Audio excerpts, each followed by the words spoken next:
တနစ်စာရီမှန်းချက်တွေချတယ်ဇန်နဝါရီပထမပတ်မှာအားကုန်သုံးပြီးလုပ်လိုက်တယ်ဒုတိယပတ်ရောက်တော့ဟာဘယ်ရောက်တော့မှမထီတော့ဘူးအဲ့လိုမျိုးလေအဲ့ဒီခန်းစားချက်ကိုတော်တော်များများယဉ်နှီးကြောက်မိထင်တယ်နော်အကြီးတွေလှုပ်ဖို့စ조사လေဘာမှမလုပ်ဖြစ်ပဲဆုံးသက်သွားတတ်တယ်ဆိုတော့ဒီနေ့ကျွန်တော်တို့အတင်းကြလေ့လာဆွေးနွေးတော့မယ့်အကြောင်းအရာကအဲ့ဒီပြဿနာကိုဖြေရှင်းနိုင်မယ့် idea တစ်ခုအကြောင်းပါပေါင်းဆက်အောင်မြင်မှုတရားခံမှုလျှော့ဝါကချက်လို့ခေါင်းစဉ်ပေးထားတဲ့ခေါင်းထုတ်ချက်လေးတစ်ခုကိုရှေ့ခံပြီးပြောကြမှာပေါ့ဒီထဲမှာလေနေတိုင်းလုပ်တဲ့ဒင်းငယ်တွေတိုးတက်မှုလေးတွေကနေဘဝကိုပြောင်းလဲစေတဲ့အောင်မြင်မှုကြီးတွေစီဘလို့ရောက်သွားနိုင်တယ်လဲဆိုတော့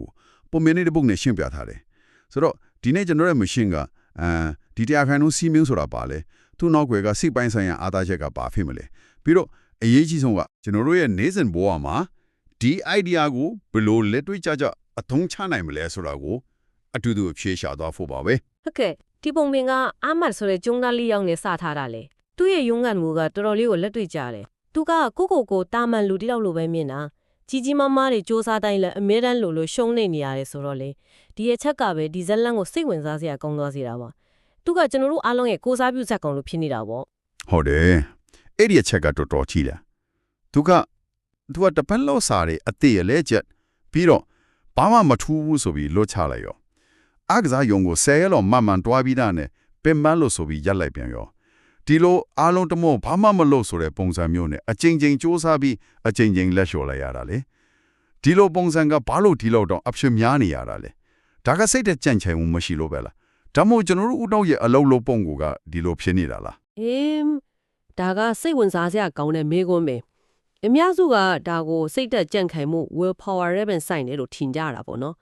တကယ်တော့အဲ့ထက်ပိုနဲ့ရှိုင်းသွားတယ်ကျွန်တော်တို့ဦးနောက်ကမြင်းမြန်ဆန်းဆန်းနဲ့မြင်လာတဲ့ရလက်တီကိုသဘောကျတယ်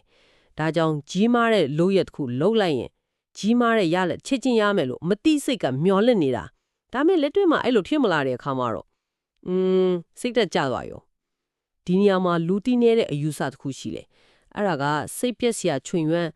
Valley of Disappointment လို့ခေါ်တယ်စိတ်ပျက်စရာချွင်ယွန်းနာမည်လေးကတင်စိတ်ဝင်စားစရာပဲဘယ်လိုမျိုးလဲကိုကနေတိုင်းတင်းငယ်တဲ့တိုးတက်မှုတွေလုံနေပြီမဲ့အစားပိုင်းမှာရလာကလုံးဝကိုမမြင်သာဘူးလေကိုမျောလင့်ထားတဲ့တိုးတက်မှုမြင်အောင်မှာပဲရှိနေတဲ့အချိန်ကာလတစ်ခုပေါ့ဥပမာတလလောက်ဂျင်ထားတော့ကိုခန္ဓာကိုယ်မှာဘာမှတိတာပြောင်းလဲလာတာမတွေ့ရသေးဘူးဒီအချိန်ကာလကစိတ်ပျက်စရာချွင်ဝမ်းပဲလူအများစုကဒီချွင်ဝမ်းတက်မှာပဲငါလုံနေရတဲ့အထိပ္ပယ်မရှိဘူးဆိုပြီးလက်လျှော့သွားကြတာအာမချင်နေတာအတိအကျအဲ့ဒါပဲသူကအစားပိုင်းမှာအကုံသုံးလိုက်ပြီမချက်ချင်းရလက်မမြင်ရတော့စိတ်ပြက်ပြီးရက်လိုက်တာဒါကြောင့်ကိုအဲ့ဒီလိုစိတ်သက်ကြက်နေတဲ့အချိန်မှာပဲသူ့ဖုန်းနဲ့တွေ့တဲ့ဇက်ကွက်ကသူ့ဘွားရဲ့ turning point ဖြစ်သွားတာပေါ့အဖိုးဖူသူကခြံထဲမှာတစ်သားထိုင်ကုန်အဟောင်းလေးတစ်လုံးကိုစိတ်ရှည်လက်ရှည်ပုတ်တိုက်ပြီးအယောင်တင်းနေတာဒီမြင်ကွင်းလေးကရုပ်ရှင်းပေပဲသူ့နှုတ်ကွယ်ကအတီးပဲကတော်တော်နဲ့ဆိုင်တယ်အမကသူ့ဖိုးကိုဒီထိုင်ကုန်အဟောင်းကြီးကိုဘာလို့အချင်းကုန်ခံပြီးလုံနေတာလဲလို့မေးတော့အဖိုးဖူသူကဘွားဆိုတာဒီထိုင်ကုန်လိုပဲတခါတည်းနဲ့အကုန်ပြောင်းသွားအောင်လုပ်เสียရမလို့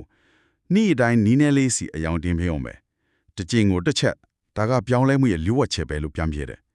ဒီစကားကယူရှင်းတလောင်ကတော့လေးအစွမ်းထက်တယ်နော်ဒီဥပမာကဘာကိုအဓိကမိမောင်းထိုးပြနေတာလဲဟုတ်ကဲ့ဒီဥပမာရဲ့အကုန်းဆုံးအချက်ကရလက်ကိုအာယုံစိုက်တာထက်လုပ်ငန်းစဉ် process ကိုအာယုံစိုက်ဖို့တင်ပေးလိုက်တာပဲကျွန်တော်တို့ကတောက်ပြောင်နေတဲ့ထိုင်ခုံဆိုရပန်းတိုင်ကိုပဲကြည်နေတဲ့ကြလေလေဒါပေမဲ့အဖိုးရဲ့ဥပမာကနေ့တိုင်းပုတ်တိုက်နေတဲ့လှူရှားဖို့ကိုတန်ဖိုးထားဖို့တင်ပေးလိုက်တာဒါကစိတ်ပိုင်းဆိုင်ရာအပြောင်းလဲအကြီးကြီးပဲရီမန်ချက်ဒီချမှတ်ချက်အောင်မြင်မှုစီကိုတွန်းပို့ပေးမဲ့စနစ် system တစ်ခုတည်ဆောက်တာကပိုယူကြည့်တယ်ဆိုတဲ့သဘောပဲနေ့တိုင်းစာတနာကြီးကြမယ်ဆိုတဲ့စနစ်ကစာမေးပွဲအောင်ရမယ်ဆိုတဲ့ရီမန်ချက်တော့ပိုခိုင်ပါတယ် system over goals ဟုတ်ပြီအဲ့ဒီနောက်မှာတော့ amount ကစိတ်ရခိုင်လုံးစီးမြင်ကိုသူ့ဘဝထဲမှာစပြီးလက်တွေ့သုံးတော့တယ်စာချက်ရေး3နိုင်လုံးအတင်းထိုင်ချက်မဲ့အစား15မိနစ်နဲ့စတယ်ပြီးမှနေ့တိုင်း9မိနစ်စီတိုးသွားတယ်ဒီနေရာမှာကျွန်တော်စဉ်းစားမိတာက15မိနစ်ပဲစာလုပ်တယ်ဆိုတာဘာမှမလုပ်တယ်လို့ခံစားရမှာမဟုတ်ဘူးလားအစပိုင်းမှာကိုလက်စားနေတယ်လို့မျိုးမချစ်နိုင်ဘူးလားအတိအကျပဲအဲ့ဒါကဒီနီလန်းရဲ့အဓိကတောချက်တစ်ခုပဲအစပိုင်းမှာဘာမှမလုပ်တလောက်နီးပါးနေလာကအလျက်ကျင့်တစ်ခုကိုစတင်ဖို့အတားအဆီးတွေကိုဖယ်ရှားပေးလိုက်တာပဲလေ စာ3နိုင်လုံးမယ်ဆိုရင်ဦးနောက်ကဟာပင်ပန်းလိုက်တာဆိုပြီးရှောင်ဖယ်ဖို့အကြောင်းပြချက်တွေရှာလိမ့်မယ် ဟုတ်တယ် ဒါပေမဲ့15မိနစ်ဆိုတော့ဟောဒါလေးတော့လုံနိုင်ပါတယ်ဆိုပြီးလွယ်ကူကူစဖြစ်သွားတယ်အရေးအကြီးဆုံးကနေတိုင်းလုံးဖြစ်ဖို့ပဲအရှင်ဟို momentum ကိုတိဆောက်တာပေါ့ဟို Britain ဆက်ပြီးအတင်းရဲ့နီးပြ Dave Brailsford ရဲ့ marginal gains theory လို့ပဲသူကအတင်းရဲ့ကန်တာတိုင်းမှာစိတ်ရခိုင်နှုန်းစီတိုးတက်အောင်လုပ်ခဲ့တာ ဆက်ပြီးထိုင်ခုံဒီဇိုင်းကအစအားကစားသမားတွေသုံးတဲ့ခေါင်းအုံးမျိုးစအစုံအကုန်လုံးကိုနည်းနည်းစီပိုကောင်းအောင်လုပ်ရင်းနဲ့နောက်ဆုံးမှာ Tour de France လို့ပြိုင်ပွဲကြီးတွေကိုစိုးမိုးနိုင်ခဲ့တယ်။အစမှမသိတာတဲ့တိုးတက်မှုလေးတွေကပေါင်းဆက်သွားတဲ့အခါအနိုင်နဲ့အရှုံးကိုကွာခြားပါစေတာပေါ့ wow တကယ်လက်တွေ့ဥမာနဲ့ဆိုတော့ပိုရှင်းသွားပြီအဲ့တော့အမေရဲ့နေစဉ်လူရလေးတွေကအဲ့လိုပဲပေါင်းဆက်သွားတာပေါ့နော်အစပိုင်းမှာဘယ်သူမှသတိမထားမိဘူးသူကိုယ်တိုင်တောင်ဘာမှမထူလို့ခံစားရတယ်ဒါကခုနကပြောတဲ့စိတ်ပြက်စရာချွင်ဟွာန်းထဲမှာသူခီးဆက်နေတဲ့ချိန်ပေါ့ ဟုတ်တယ်ဒါမဲ့ဒီတစ်ခါမှာတော့သူကအရင်လိုလက်မလျှော့တော့ဘူးဘာလို့လဲဆိုတော့သူ့ရဲ့လုပ်ရက်တီကအရန်တင်းငယ်နေလို့ဖိအားမရှိဘူးလေနေ့တိုင်းထိုက်တစ်ခါပိုထိုးတာစကလုံးအစ်စ်တစ်လုံးပိုကြက်တာကသူ့အသက်ဝင်ထုံးဝင်ပေါ်မဖြစ်တော့ဘူးအဲ့ဒီလိုနဲ့သူကချွင်ဝမ်းကိုအောင်မြင်မြင်ဖြတ်ကျော်နိုင်ခဲ့တယ်ပေါင်းဆက်ခြင်း compounding ရဲ့အစွမ်းကအဲ့ဒီချွင်ဝမ်းကိုကျော်ပြီးတဲ့နောက်မှာတိတိတသာပေါ်လာတာ ဟုတ်ကဲ့ နေဘောလုံးလေးတစ်ခုတောင်ကုန်းပေါ်ကနေလင်းဆင်းလာသလိုပဲအစမှတေးသေးလေးနောက်ပိုင်းကျမှတားလို့မရတဲ့အလုံးကြီးဖြစ်သွားတာ ဒိုက်ခါငါငိုင်ကနေ90ဖြစ်လာတယ်လာပေါင်းများစွာကြာလာတဲ့အခါမှာတော့အတန်းထဲမှာမိခွန်းတွေပို့ဖြေနိုင်လာတယ်ခန္ဓာကိုယ်ကပိုတမ်းမာလာတယ်ယုံကြည်မှုရှိလာတယ်နောက်ဆုံးမှာကျောင်းသားဗီဒီယိုပြိုင်ပွဲမှာပထမဆုရသွားတယ်သူ့ကိုဘလို့လုပ်ပြီးဒီလောက်တောင်တိုးတက်လာတာလေလို့မေးတော့သူကကျွန်တော်တညတည်းနဲ့ပြောင်းလဲသွားတာမဟုတ်ဘူးနေ့တိုင်းဆက်ရကိုင်းတော့ပိုကောင်းအောင်လုပ်ခဲ့တာပါလို့ဖြေတယ် ဒီဖြေကအရန်အရေးကြီးတဲ့အချက်တစ်ခုကိုထောက်ပြနေတယ်အောင်မြင်မှုဆိုတာအရေးချင်း talent မှန်ကန်တဲ့ system ကပို့ရေးပါတယ်ဆိုတာပဲအာမက်ကသူ့ရဲ့ဉာဏ်ရည်ကိုပြောင်းဖို့ကြိုးစားခဲ့တာမဟုတ်ဘူးသူ့ရဲ့နေစဉ်အလေးအကျင့် system ကိုပြောင်းလဲခဲ့တာအဲ့ဒီ system ကပဲသူ့ကိုအောင်မြင်တဲ့သူတယောက်ဖြစ်အောင်ဖြည်းဖြည်းတွန်းပို့ပြခဲ့တာပါ ဒါဆိုရင်ဒီအယူဆကတော်တော်လေးအားကောင်းနေပြီဒါပေမဲ့မေးစရာတစ်ခုရှိလာတယ်ဒီလိုတင်းငယ်တဲ့တိုးတက်မှုလေးတွေကအမြဲတမ်းအကောင်းဆုံးနီးလန်းဟုတ်ပါမလားတခါလေမှကြီးမားတဲ့အပြောင်းလဲကြီးမားလှုပ်လိုက်တာကပုံမထီရဘူးလားဥပမာဆေးလိပ်တောက်တဲ့သူတယောက်ကတနေ့ကိုတလိပ်လျှော်တောက်တော်တာထက်တခါတည်းအပြတ်ဖြတ်လိုက်တာကပိုကောင်းတာမျိုးပေါ့ ဒါကတိတ်ကောင်းတဲ့အချက်ပဲဆရာကိုင်တော့စီမင်းကအစွမ်းထက်ပေမဲ့အခြေအနေတိုင်းတွေအဖြေမဟုတ်ဘူးမှန်ပါတယ်တချို့အခြေအနေတွေမှာတော့ကြီးမားတဲ့ပြောင်းလဲမှုကပိုထိရောက်တယ်ဥပမာကိုယ့်ရဲ့အလုပ်ကိုင်ကကိုယ့်ရဲ့စေပန်းဆောင်ရာကျန်းမာရေးကိုစိုးစိုးရွားရွားထိခိုက်နေပြီဆိုရင် ဟုတ်ကဲ့ အဲ့မှာဆရာကိုင်တော့ပိုးပြောင်းအောင်ကြိုးစားနေတာထက်အလုပ်ကနေထွက်လိုက်တာကပိုကောင်းတဲ့ဆုံးဖြတ်ချက်ဖြစ်နိုင်တယ်အထူးကကွာခြားချက်က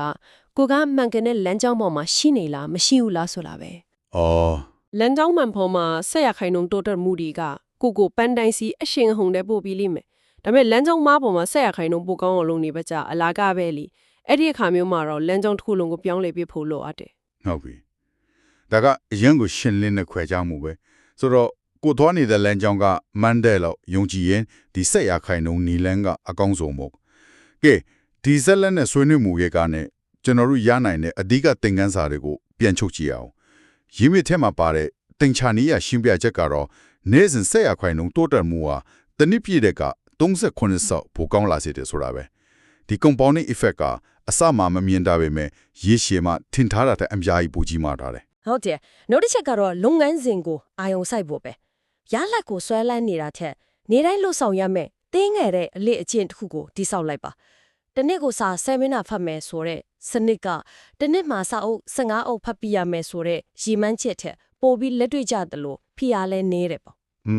အဓိကပြင်းပြင်းထန်ထန်လှုပ်ထားချက်စင်စက်မပြတ်လှုပ်ဆောင်မှုကပိုအရေးကြီးတယ်ဆိုတဲ့နေရာမှာမယ် ဒါဆိုရင်ဒီဆွေးနွေးမှုကိုနားထောင်နေတဲ့သူတွေအတွက်လက်တွေ့ကျတဲ့မိခွန်းတစ်ခုနဲ့စဉ်းစားစရာပေးခြင်းတယ်အဲ့ဒါကတော့ဒီရက်ကိုဘွားရဲ့ဘယ်အပိုင်းမှာတရားခိုင်နှင်းပိုကောင်းလာအောင်တင်းခဲ့တဲ့အရာလေးတစ်ခုလုပ်နိုင်မလဲအဲ့ဒါကအဲ့ရမဝင်ခင်စားတဲ့မျက်နှာဖတ်တ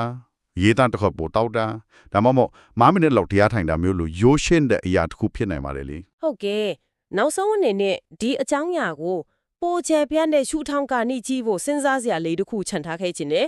ဒီရင်းမြစ်ကတအူချင်းတိုးတက်မှုအကြောင်းကိုပဲအဓိကထားသွားတာဒါပေမဲ့ ဒီ10ရာခိုင်နှုန်းစီးမြင်ကိုအဖွဲ့အစည်းတစ်ခုကုမ္ပဏီတစ်ခုဒါမှမဟုတ်လူအဖွဲ့အစည်းတစ်ခုလုံးကသာလက်ခံထားပြီးကျင့်သုံးမယ်ဆိုရင်ရောဘယ်လိုမျိုးအံ့ဩစရာကောင်းတဲ့ပေါင်းဆက်ပြောင်းလဲမှုတွေဖြစ်လာနိုင်မလဲ တင်းငယ်တဲ့တိုးတက်မှုနဲ့စုပေါင်းလိုက်တဲ့အခါကြီးမားတဲ့စနစ်တစ်ခုလုံးကိုပြောင်းလဲနိုင်တဲ့စွမ်းအားရှိလာနိုင်တဲ့ဆိုတဲ့အချက်ကတကယ်ကိုစဉ်းစားစရာပါပဲ